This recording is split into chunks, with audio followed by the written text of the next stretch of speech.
Assalamualaikum warahmatullahi wabarakatuh. Salam jumpa kembali pada mata kuliah Anatomi Reproduksi pada Pria. Baiklah, pada kesempatan ini mari kita sama-sama belajar tentang anatomi reproduksi pada pria yang nanti akan kita jelaskan satu persatu bagian per bagian.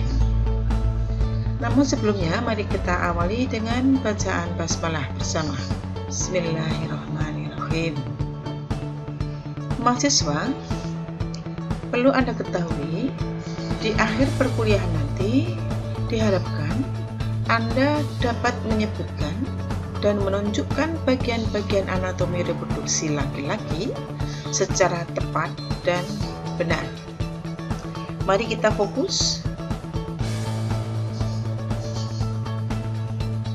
Mahasiswa, Anda boleh membaca beberapa referensi untuk memperkaya pengetahuan Anda. Yang pertama adalah Fundamentals of Human Physiology. Kemudian yang kedua, Textbook of Medical Physiology.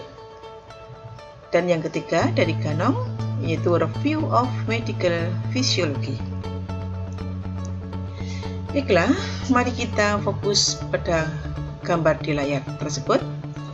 Kita lihat bagian per bagian dari anatomi reproduksi laki-laki. Pada prinsipnya, anatomi reproduksi laki-laki itu ada dua bagian, yaitu bagian yang tampak dari luar, yaitu bagian eksternal yang terdiri dari penis dan skrotum, dan bagian yang internal, bagian yang tidak tampak dari luar, yaitu mulai dari testis, epididymis, ductus deferens atau vas deferens, hingga sampai nanti ke bagian penis yang di dalam. Baiklah, untuk gambar ini mari kita lihat satu persatu. Yang pertama, urinary bladder atau vesica urinaria. Kemudian ada rektum. Jadi rektum di bagian belakang, di depannya ada vesica urinaria atau bladder urinary. Kemudian ada seminal vesicle. Mana itu? Ini. Yang kelenjar kecil namanya seminal vesicle. Kemudian ada prostate gland.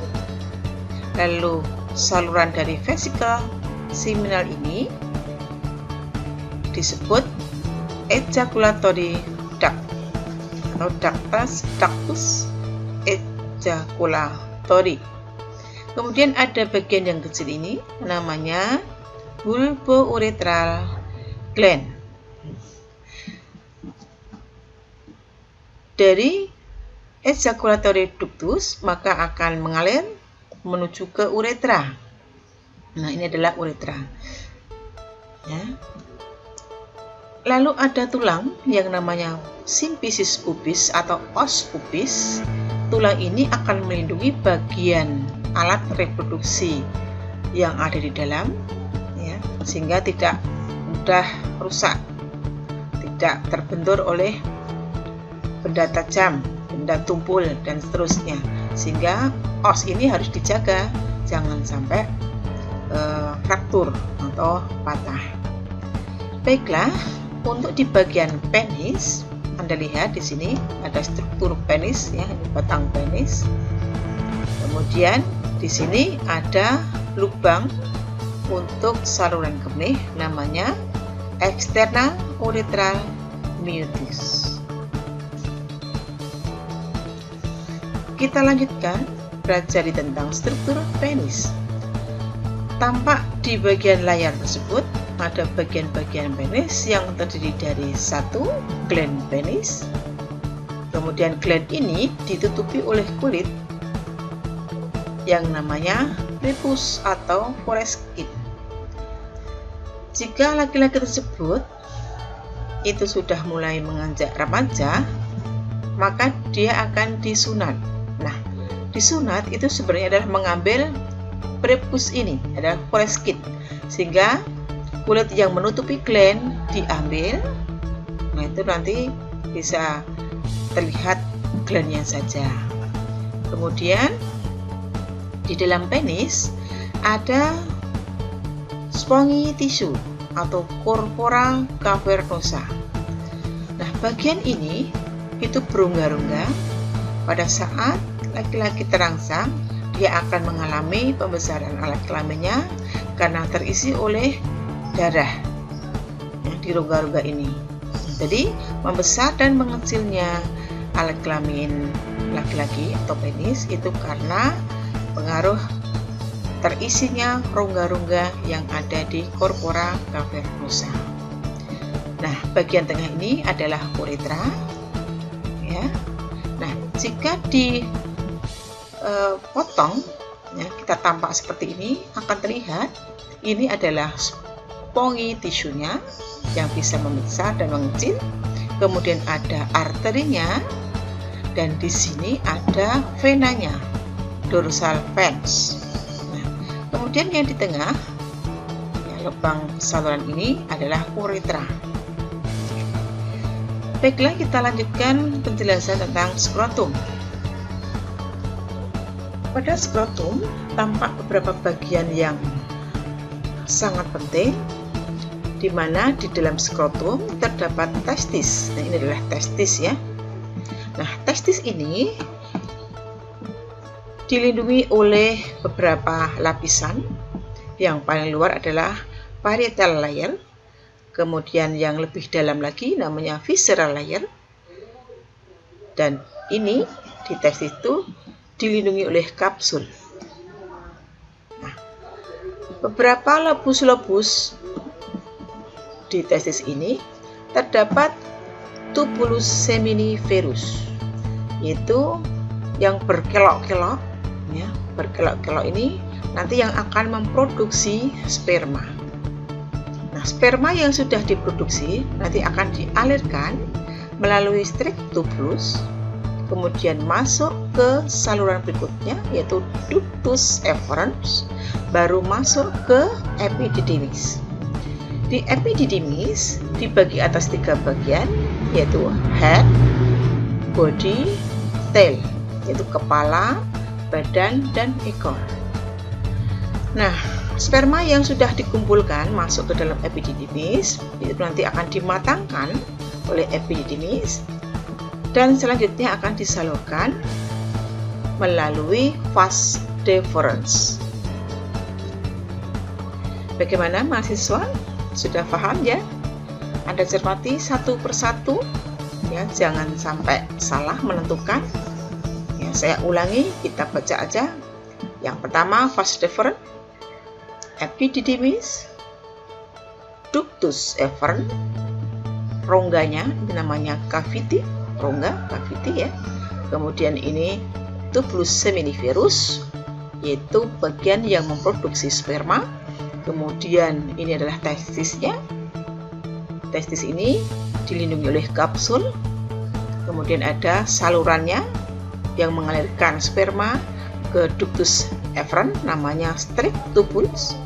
Kemudian lapisan-lapisan yang melindungi testis, di antaranya ada visceral layer dan parietal layer. Baiklah, kita lanjutkan struktur berikutnya, tampak lebih jelas, ya, bagian per bagiannya.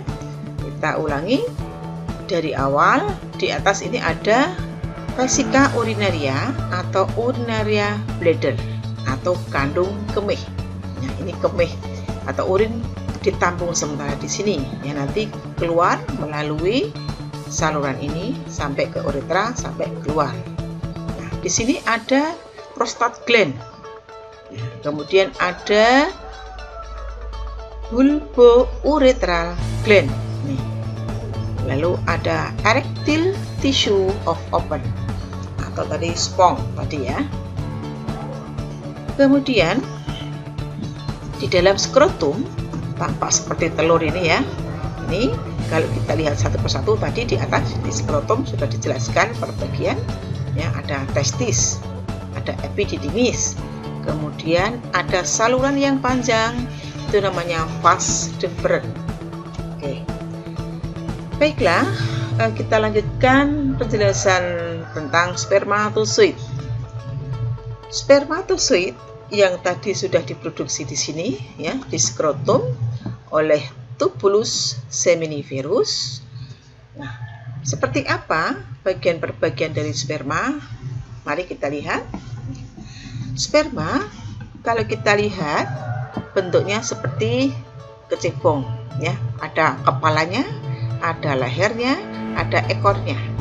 Nah, sperma diproduksi di tubulus seminiferus tadi itu jumlahnya jutaan ya, jutaan nanti diproduksi di sini.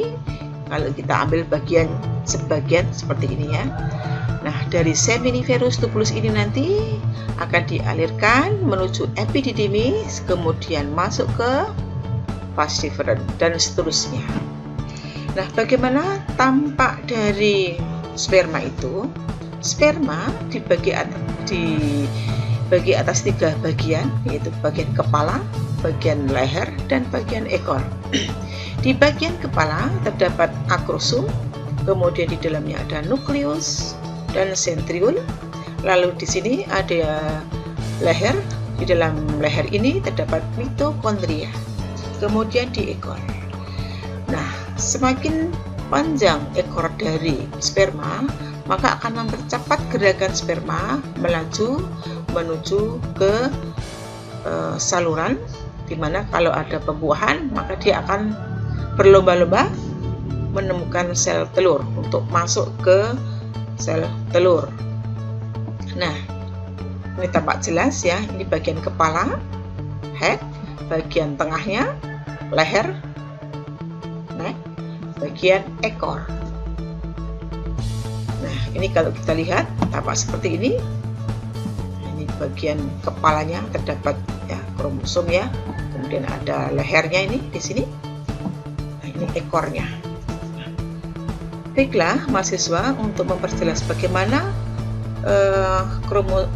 bagaimana sperma itu bisa bergerak, mari kita lihat video berikut ini. The journey of life starts with a fascinating race. Jutaan sperma Starting with millions of sperm. Only berlomba-lomba one, the masuk ke fastest and the strongest, will reach the finish line. tubulus, masuk ke rahim Some fall ya, out of the race, nanti getting mencari lost in sel the telur rush to the pasangannya. narrow fallopian tubes. Banyak sekali While some are berlomba-lomba, stopped by hanya natural satu obstacles saja which protect the sperma woman's yang body from lolos intruders. yang bisa masuk ke sel telur. Those who make it closer to the end compete fiercely with each other. Nah, Anda lihat Together, sperma they ini attack the egg berusaha cell. Their only goal untuk is to masuk be ke the sel first telur, one to dan enter hanya the ada egg. satu saja Only sperma one will yang make it lolos sehingga But nanti the others terjadi simplify pembuahan. this mission by slowly dissolving the membrane of the Apabila sudah egg. bisa masuk, nah inilah Finally, yang sukses. we have a winner. Satu sperma dia The akan winning sperm enters melepaskan the egg ekornya, and conception occurs. kemudian dia akan Half the man's menyatu and dengan half the sel woman's chromosomes combine. This creates a unique DNA code which is needed to create new Ini life. adalah kromosom These yang combined dilepaskan. chromosomes Nah, ini form adalah the sel first cell of telurnya. the new baby. This is Ini now yang sudah called dibuahi. the zygote.